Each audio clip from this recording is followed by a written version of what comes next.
So let's just dive right in now to the book, the NCG Factor. Now, as a medical man, we always talk about clotting factors, and the whole thing is a cascade of events that take place.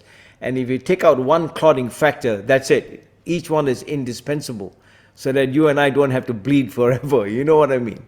But the way that you have, how did you bring a marriage of these three partners together and make it a wholesome entity that is transforming lives? How did it start?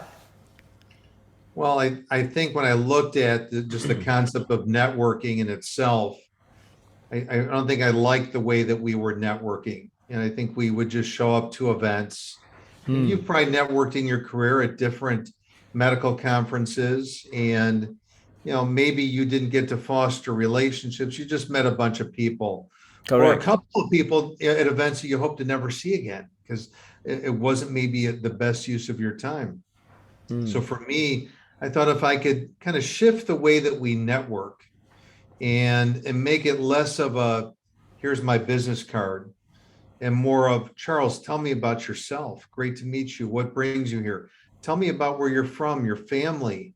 And now with the post pandemic or still in the throes of it to a degree, tell me how you've been impacted and just learning more about people personally because we tend to jump to business. Absolutely. Why?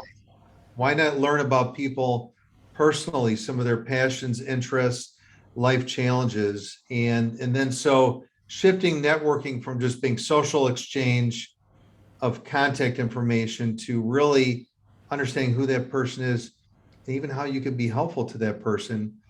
And then the connecting piece. So you got NC and G.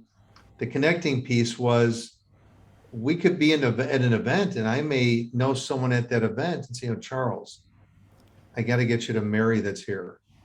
What you told me, come walk with me, meet Mary, meet Charles. Not going to walk away. And you guys are like, oh my God, this was great. How did Larry know that to put us together? And then the giving, a lot of people think giving is financial. It could be spiritual. It could be just your words of wisdom. You've been on this earth a little bit longer than me, maybe a couple of years. You could be very giving of your wisdom. And that's a lot, like your knowledge and all that you've learned and life lessons. So you tie all those together, it becomes this formula.